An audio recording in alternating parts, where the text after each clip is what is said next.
Good morning. Today is Monday, May 4th. May the 4th be with you. Yeah, you knew I was going to do that because I'm geeky like that. Okay, so you're really getting ready for the Civil War.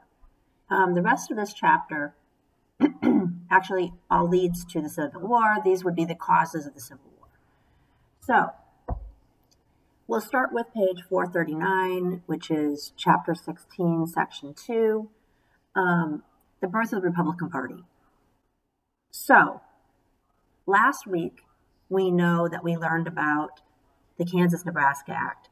We learned about the Border Ruffians. We learned about Bleeding Kansas.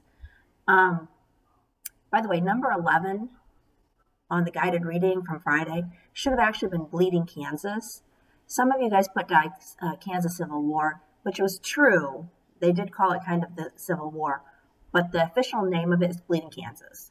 And that's when they talk about anytime they talk about how Kansas ended up with the slave towns versus the free towns and people dying, and John Brown having his massacre in Kansas. That is the label is Bleeding Kansas. Just want to let you know because a lot of people got number 11 wrong, and so I had to try to fix it. Okay, so today we're going to the rest of the causes today and tomorrow. Wednesday and Thursday.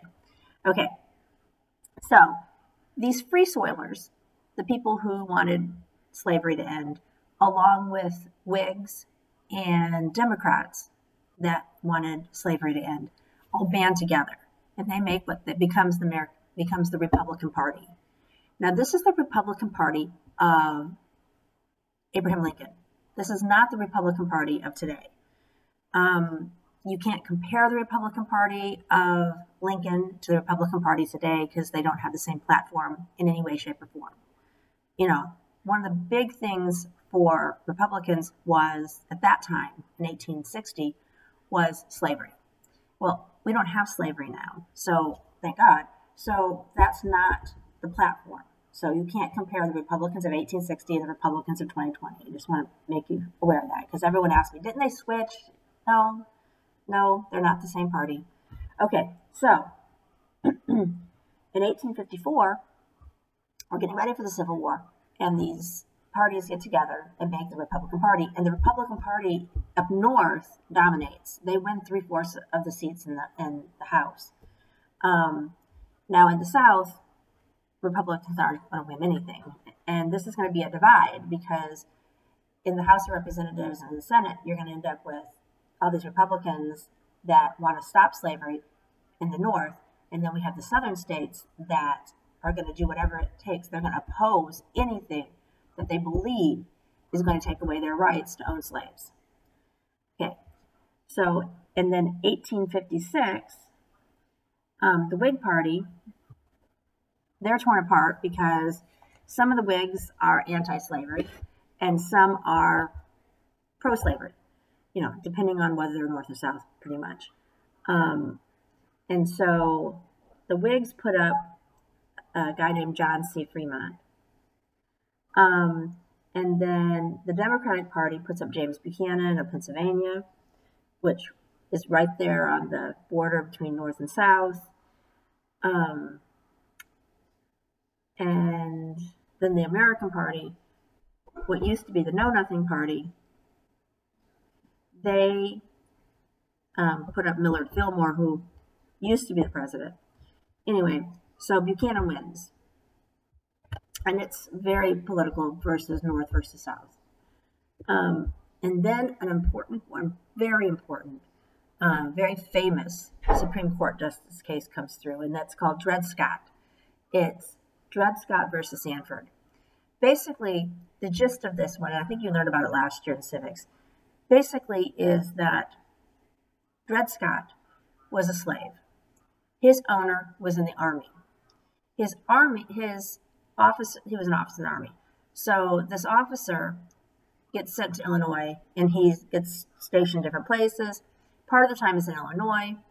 And so Dred Scott lives as a slave to this army officer and lives in free territory. When his owner dies, he sues for his freedom against the wife of the officer. And he says, well, I've lived for years in a free state. I should have been free. And she said, nope, you're my slave and you're my property and you're staying with me.